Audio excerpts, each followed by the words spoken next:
Hi, everybody. My name is Veronica Uribe. I'm an assistant professor on Design and Society in the Science and Technology Department at Rensselaer Polytechnic Institute in Troy, New York.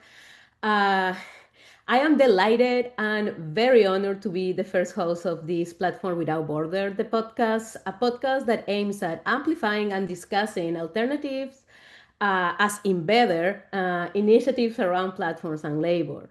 This project is a joint effort from university researchers, tech cooperative, and independent community media organizations that both experiment with content and infrastructure.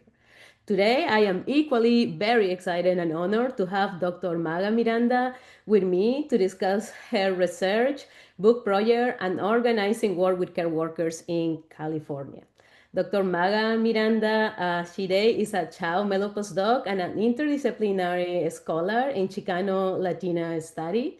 Maga is currently working in a book project, Intimate Data, Latina Workers, and the Data-Driven Politics of Care, exploring how regimes of documentation, datification, and surveillance penetrate spaces long considered private, such as home, bodies, and the relational domain of care. You can find more of Maga's work in the Platform Without Workers website soon and her own website. Welcome, Maga. Thank you so much for being here. I'm Thank you very so much. happy. Thank you so much for having me. I'm really happy to be here. Great. Let me start with like a question that will give us like an idea of how this project started. Tell me about what inspired this project. How did you get involved with this research? Go as back as you need to go. I wanna like really hear the inspiration of this project. Yeah, I'll go back to the beginning. So I was born and raised in Los Angeles. Both of my parents are immigrants who immigrated to LA from Mexico. My father's a carpenter, and my mother has worked various jobs. When she first came to the United States, she worked as a seamstress in the garden and garment work industry. Eventually, my her sisters, my tias, would join us in the United States. And over the course of my childhood, they would work dozens of different jobs, cleaning hotels, banks, movie theaters, homes, etc. So as far back as I can remember, being little, during summer breaks from school, for example, I would go work with my tias and my mom, usually really late at night. And that's when I remember thinking back about how strange it was and how peculiar it was that we would be kind of working at late at night in these businesses, and that people would kind of show up the next morning, never really knowing or thinking about the people who make their work possible, and how these are mostly women and immigrant women of color. And so I think sort of from a very early age, I had this latent domestic worker consciousness. So by the Mhm. time I got to UC Santa Cruz as an undergrad in 2013, I had this opportunity, this once in a lifetime opportunity to intern with an organization in the Bay Area. And that's when I learned about the work of domestic worker centers. Um, these are centers who work to organize domestic workers. In the case of this domestic worker center, Mujeres en Acción in the Bay Area in Oakland, it was immigrant Latinas working to affect social change. And so, kind of from very early on in my research, I consider myself a partisan scholar of the movement, meaning that I'm both a participant and a partisan of the movement, and also doing movement research. So when I was thinking about, framing my master's thesis and then my dissertation, I became interested in researching more profoundly the efforts of these various organizations, not just in the Bay Area, but across the country, who are organized under this umbrella of the National Domestic Workers Alliance. And one of these projects of the NDWA was this platform, Alia, which I ended up writing about as part of my master's thesis. And then, if we have time, I think we will.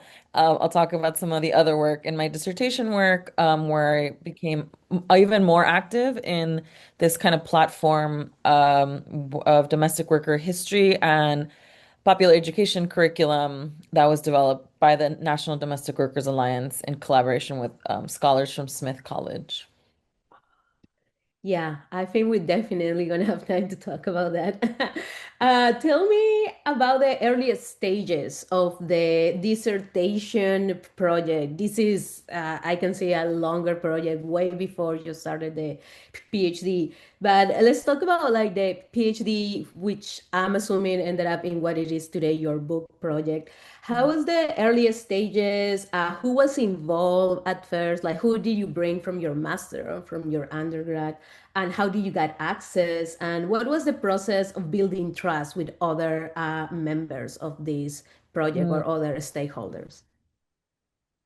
Yeah, so like I mentioned in 2014, when I first started researching this as an undergrad, the California Domestic Workers Coalition, the Mm-hmm. CDWC, had been in the process of trying to push through a health and safety act for domestic workers because to this day, domestic workers are excluded from a lot of the National Labor Relations kind of protections. And so we finally have been winning some modest, 10 years later, have been winning some modest victories. And I wrote a piece about that for Truth Out, if anybody's interested.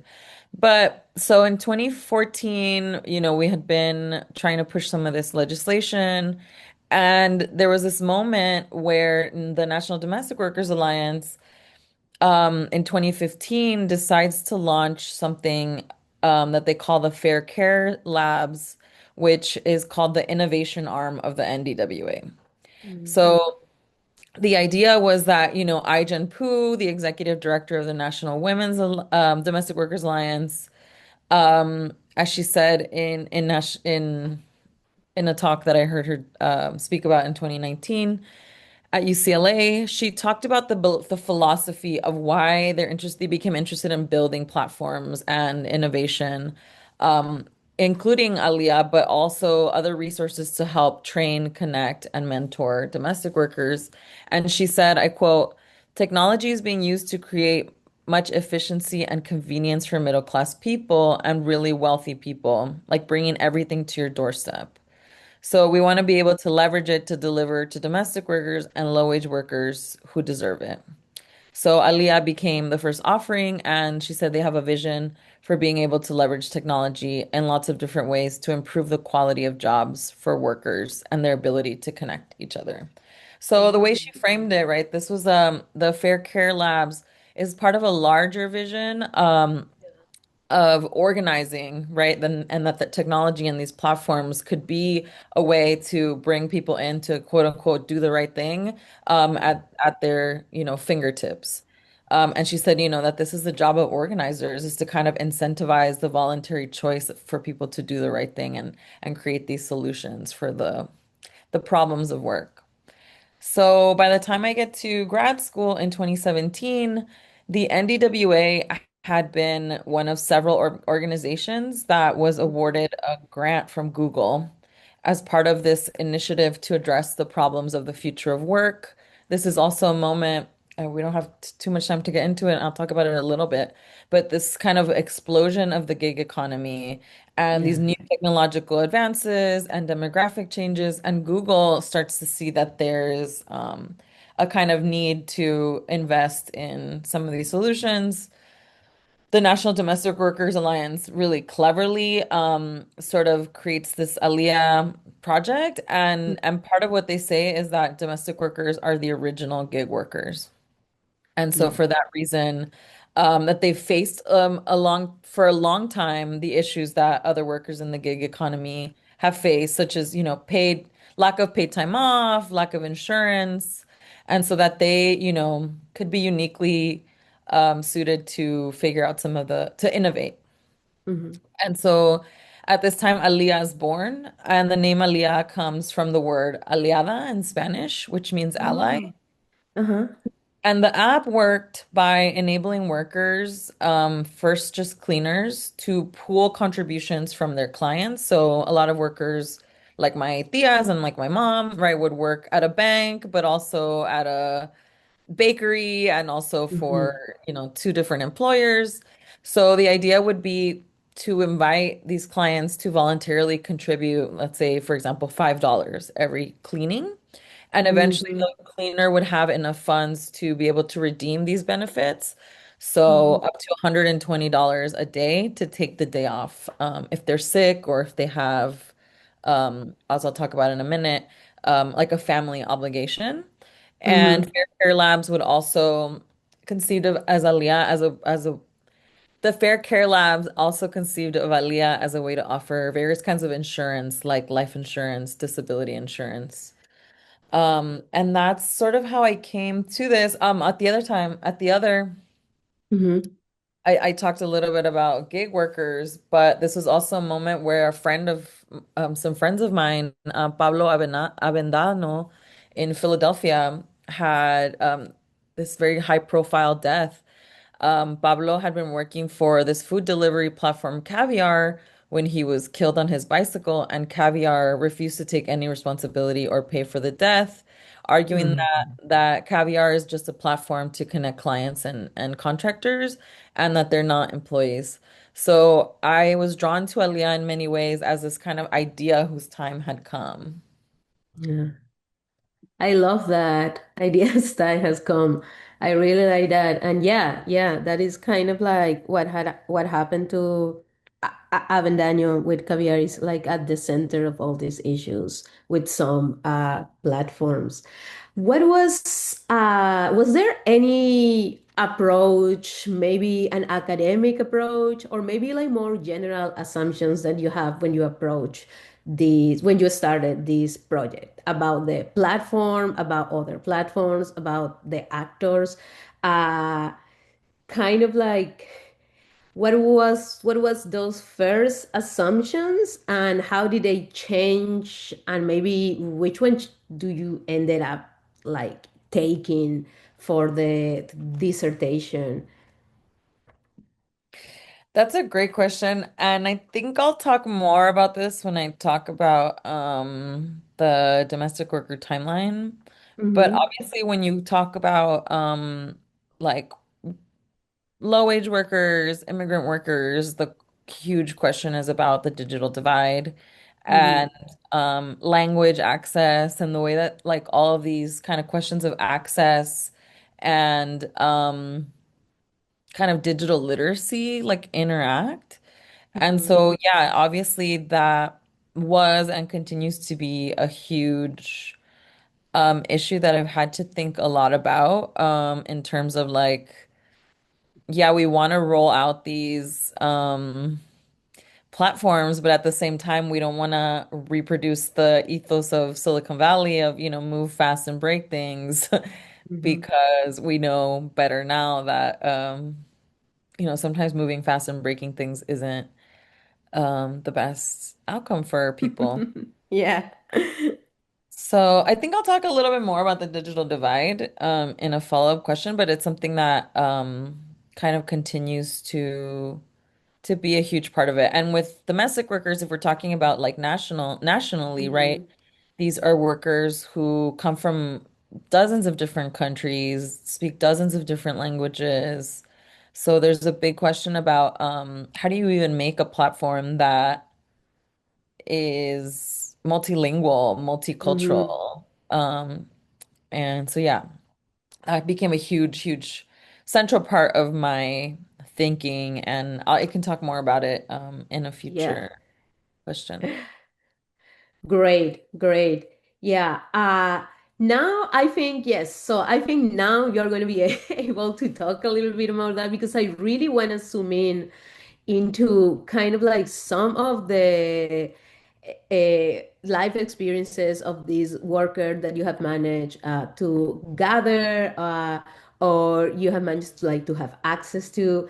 Uh, is there any is there kind of like any project where or any specific case study that really stayed with you or that tells you about how this platform is kind of like is challenging other ideas of what platforms could be or what platforms could bring to workers. Tell me a little bit about like these specific case studies.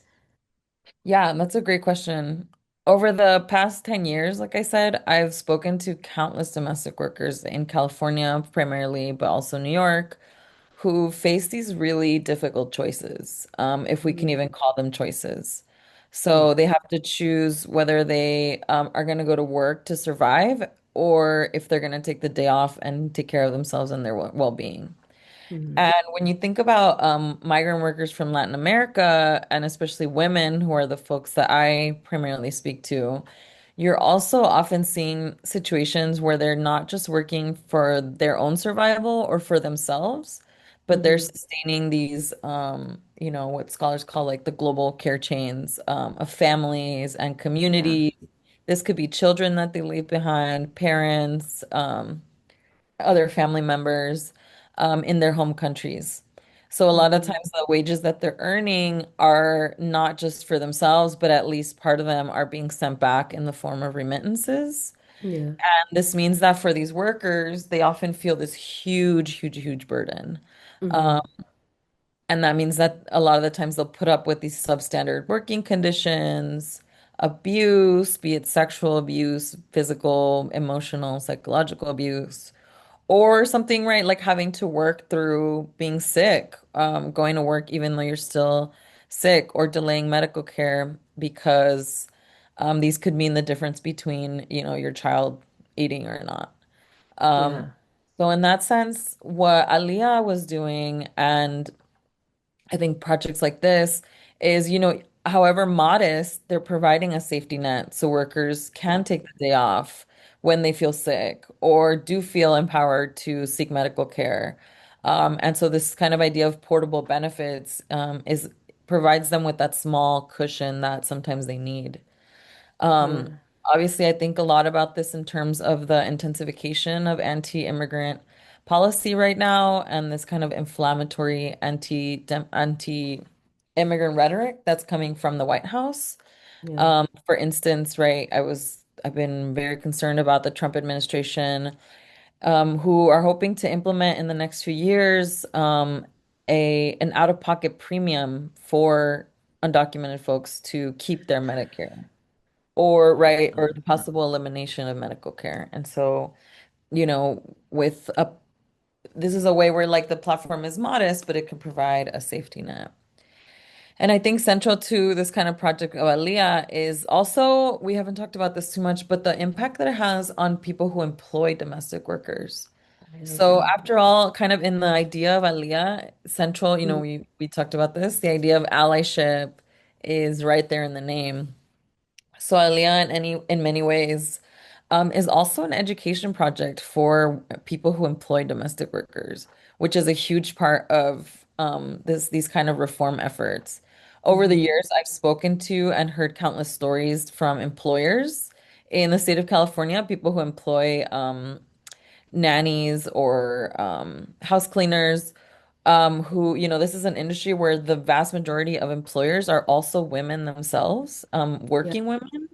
A lot of them consider themselves politically liberal and see themselves as wanting to do the right thing for the people, by the people who take care of their homes. So I think in its very conception, Aliyah was also targeting these other folks who I've spoken to over the last decade by bringing them closer into the movement as like, as yeah. kind of partisans of the movement themselves, which I think is really important. Oh, I think that's wonderful. I actually feel like as many platforms try to, as you mentioned, like with Caviar, to detach themselves from the relationship they are kind of like mediating. It seems like Aliyah is actually like trying to be very kind of like explicit but very intentional about the relationships they are trying to create between the people they are kind of like mediating a contract relationship or and any other different relationship that come with a contract, a labor contract, I guess. That is amazing. uh I wanna, do you have any specific example that has kind of like, that is stuck with you in a, I don't know if personal, but in a specific way? Yeah, I mean, I think one of the issues with Aliyah was just, as a full disclosure up front, I'll talk about it more, but Mhm. is that the pandemic sort of put a pin in Aliyah. So Mm, the issue is that, by the time that the pandemic rolled around, Aliyah had only been rolled out to a small number of beta users in mhm. mostly in California, but don't quote me on that, but I believe it was like a dozen beta users in California.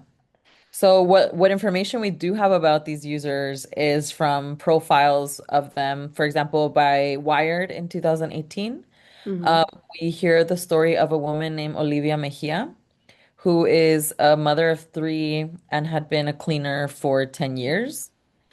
In this very short profile of Olivia, we learned that she started using Alia and that allowed her to attend her daughter's high school graduation.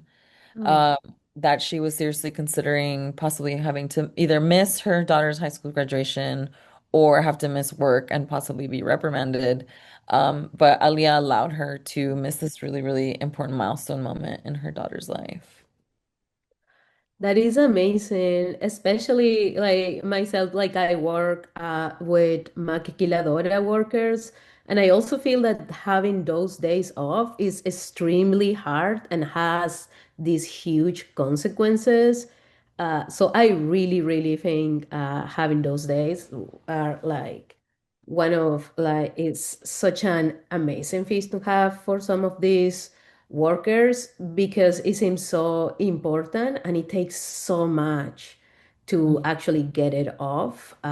Mhm. So And that is and amazing. unlike being sick, for example, you might feel Mhm. like it's just a trivial thing, even though it's your daughter's high school graduation, right? So, Yeah, no, yeah, exactly. You think like, this is shallow, me trying to go to my, Mhm. because I should use this when like somebody dies or when I'm like actually not being Mhm. able to stand up. And like, why?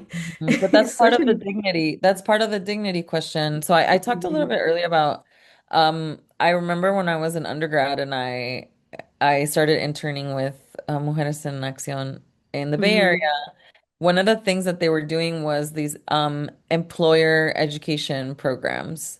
Yeah. Um, and it was like a popularity education workshop where they would ask the women, like, who are these professional women, attorneys, what have you, Mhm. if they had, for example, if they needed to take off for their daughter's graduation, would they expect their employer to give them the day off? And they were like, of course. And they're like, okay, Mhm. well, do you have that same expectation for the women that you hire? And it was this moment of like switching, right? Like, of course, we, in the global north in these kind of professional occupations expect to be able to take the day off. Why is that not Yeah. the expectation? Because we're so used to these women not having that kind of dignified work. Yeah, no, no, no, it is, yes. That is kind of like like they just exist in this like rare imaginary that I feel these platforms start like to break by Mhm. giving them more humanity. That is amazing.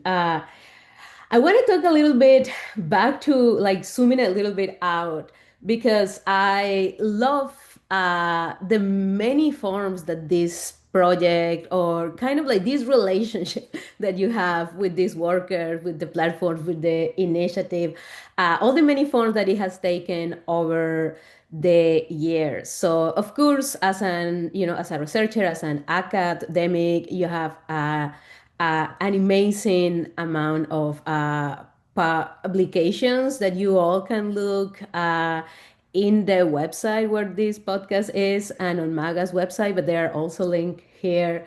But also on your website, I can see that you have like some art projects, some zine projects, some recording. Like, tell me a little bit about the many forms this project has taken, and what has moved you to move from the written, like, from the written word to the scene and to the video and to the platform. Like, yeah, tell me a little bit about that, how they all connect to. Yeah, absolutely. So, yeah, we've talked a lot about Aaliyah so far, but as Mm-hmm. you're mentioning, this is one, albeit wonderful experience, an Mm-hmm. experiment. Aaliyah is just one of a multi-pronged strategy, really, to, like we were saying, uplift the dignity of Mm-hmm. domestic work and domestic workers.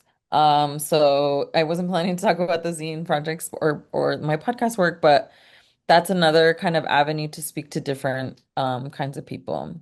And so Mm-hmm. Aliyah is a project that unfortunately, like many startups, had this very rocky start.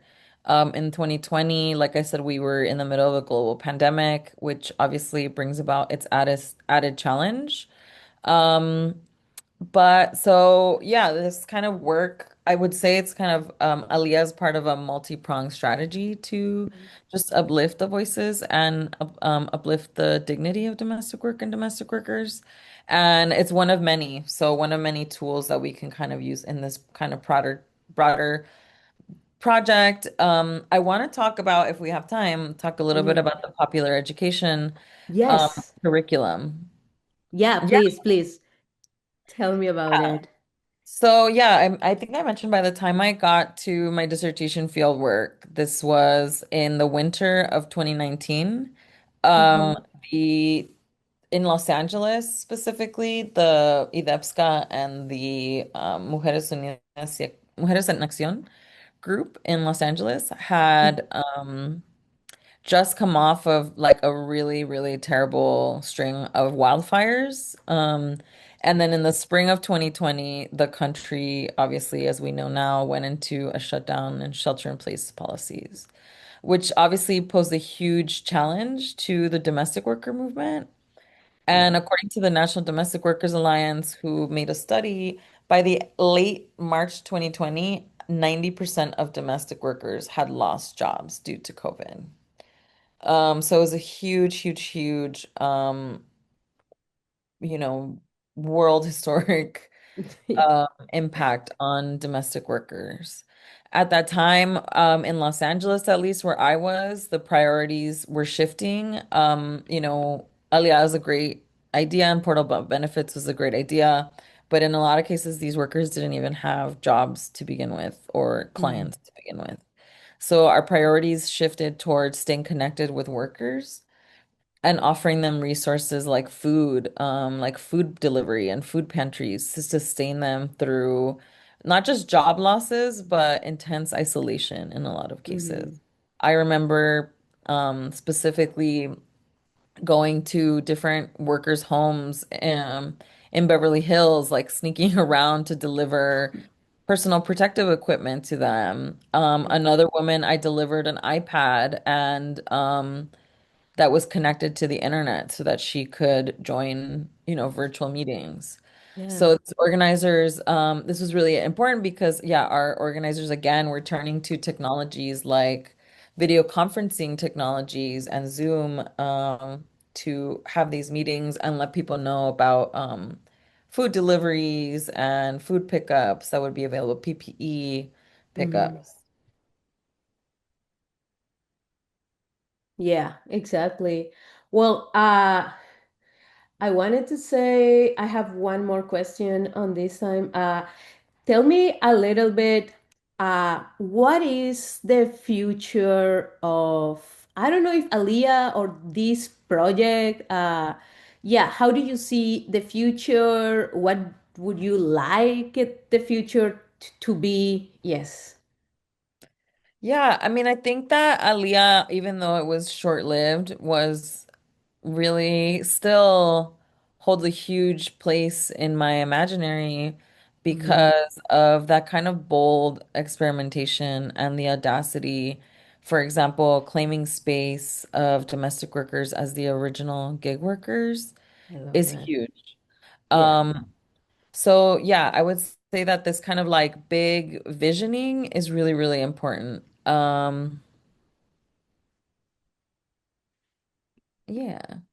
Do you Yeah. want to talk about, I'm happy to talk about the how I see this kind of platform scaling up. Yeah, I think that is perfect because we're gonna move right now. My next question was gonna be like, wow, do you see this kind of like scaling up or like, yes. So yes, that would be great. Thank you so much. No, I absolutely love that. Scaling up is actually the whole point, right? So Mhm. while Aliyah is currently on pause, as people are still, trying to figure out where the priorities are, I think it's important to look at efforts of projects like the domestic worker timeline and the We Make History popular education curriculum I've talked about, Yes. because it offers really, really incredible insights into the possibilities of organizing and rolling out these technological innovations at the national level. Like I said, the We Make History curriculum was rolled out in June of 2021.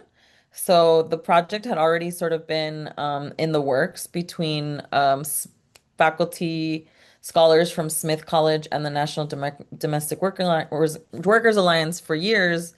But I think in the kind of like midst of the pandemic, it really became a priority.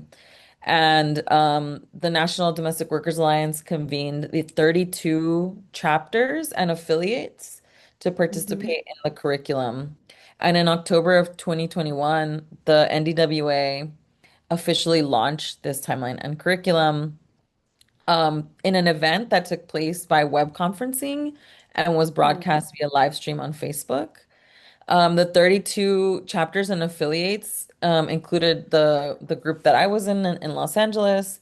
And what was really, really beautiful about that gathering, although it was on Zoom, it was simultaneously translated into English, Spanish, Haitian Creole, and Nepali.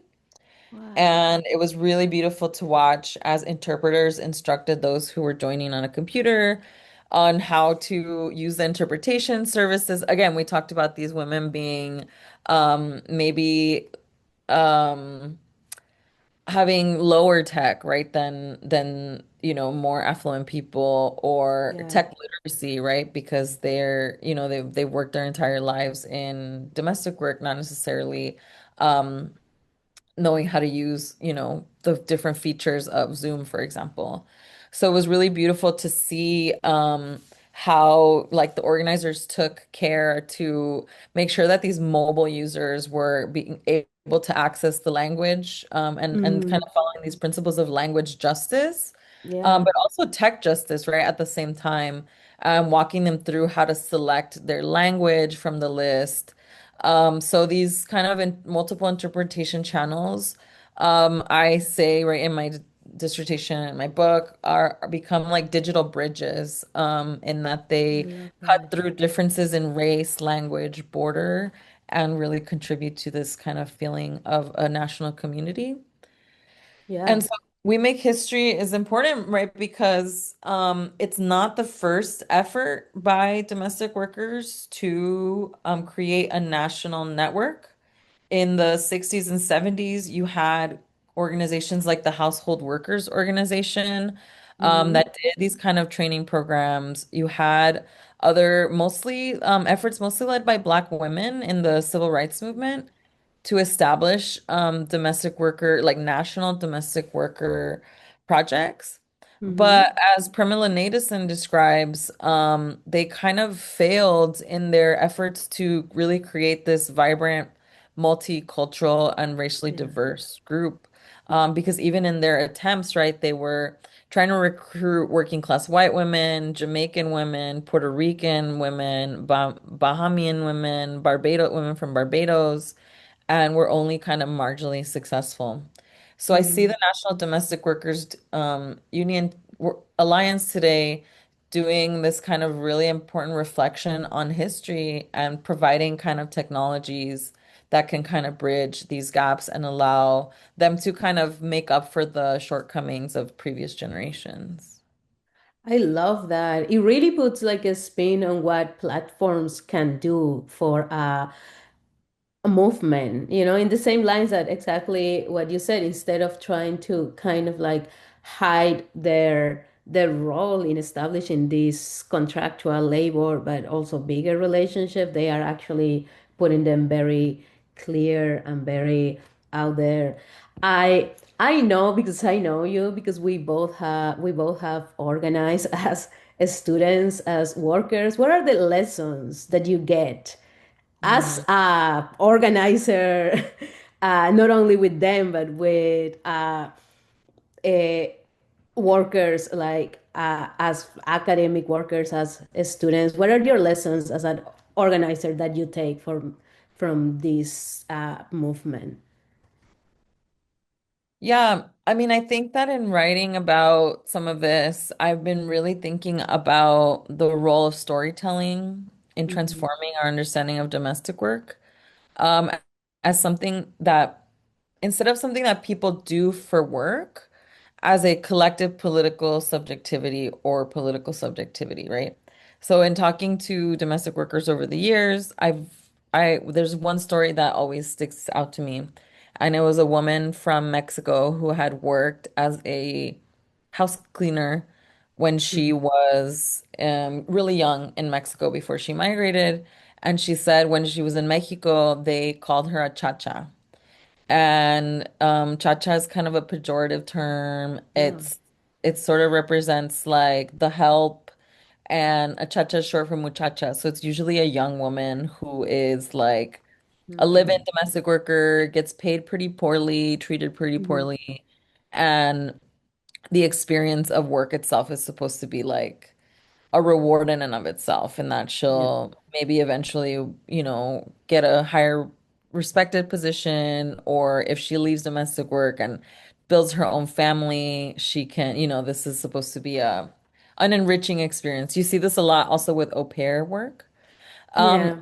she talks about how when she moved to the United States, she shed the cha-cha label and started calling herself um a cleaner or something. A Mm. cleaner. And she was like, yeah, and to me that was like a lot more dignified, right? Cleaner as opposed to cha-cha. And then she says, but then I joined the domestic workers movement and I started calling myself a domestic worker. And she says, Mhm. and that kind of like change in how she thought about her work as a worker and as like a worker, not just any worker, but in the workers' movement, with other women, was Yeah. this really kind of empowering moment for her to have this kind of collective political identity. And so I Yeah. see a project like both of these projects, right? Both Aliyah and the We Make History curriculum as these, like you're saying, like organizing, like tools for organizing, Yeah. where you're really kind of like doing this important narrative work to in the first instance, right? Talk about how the clients and employee and the workers can be in allyship, right? And can be uplifting, all work. In the case of the We Make History um, Mhm. curriculum, it's also about, right, this national Yeah. workers movement that is multilingual, multiracial.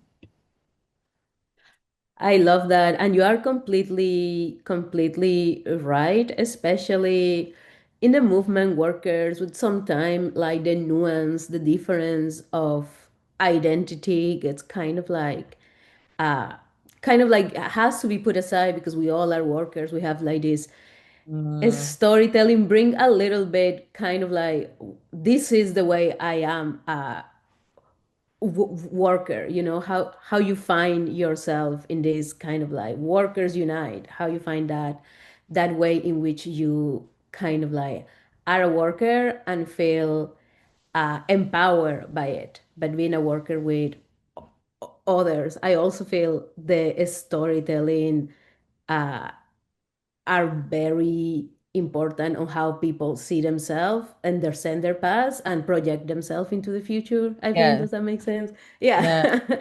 Yeah, and I will say that also, right, in thinking about this, I love what you said, right, about the worker identity. Historically, sometimes means that Hmm. shed your identity to Yeah. become a worker of the world, and that all workers of the world are the same. And Mhm. so when I thought about, theorizing what this is doing, like these digital bridges, it's Yeah. not, that we all become domestic workers in the exact same way. It's very Hmm. much coming at it from a woman of color kind of theory perspective of not collapsing the differences between these women, but seeing them as sources of like richness. So, for example, Yeah. when I spoke to the historian Jennifer Guglielmo behind the National Domestic Workers timeline, she Hmm. talked about how there was this what they wanted to do with the reason why the public history was because they wanted to rewrite the history of domestic workers with she says something like the voices of the women in the room. And she used the example of Filipina women and Central American women who have kind of similar histories of migration.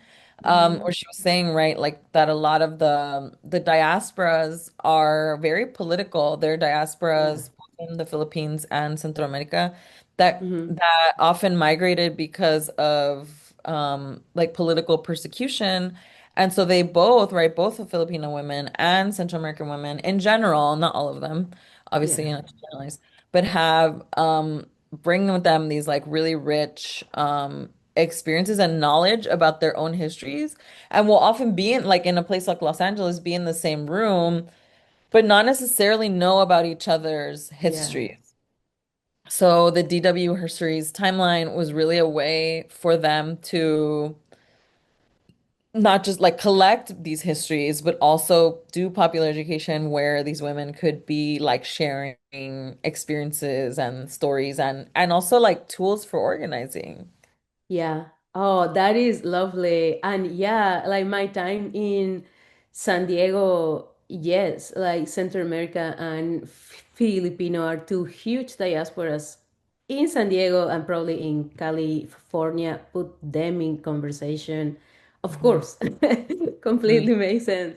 Thank you, Maga. Thank you so much. Congratulations again on this amazing book project. Cannot wait to read it. But if you cannot wait, like me, there are several articles that you can look in our website, but also on Maga's page. Her work is amazing. Thank you so much, Maga, for taking the time to talking to me, for being our first host in this podcast. Thank you so much. Thank you so much for inviting me. It was really wonderful. Oh, thank you all for joining us. If you want to get involved in this project, please contact us in the website platformwithoutborders.org and stay tuned for upcoming episodes. Have a great day, and goodbye all. Bye. Three.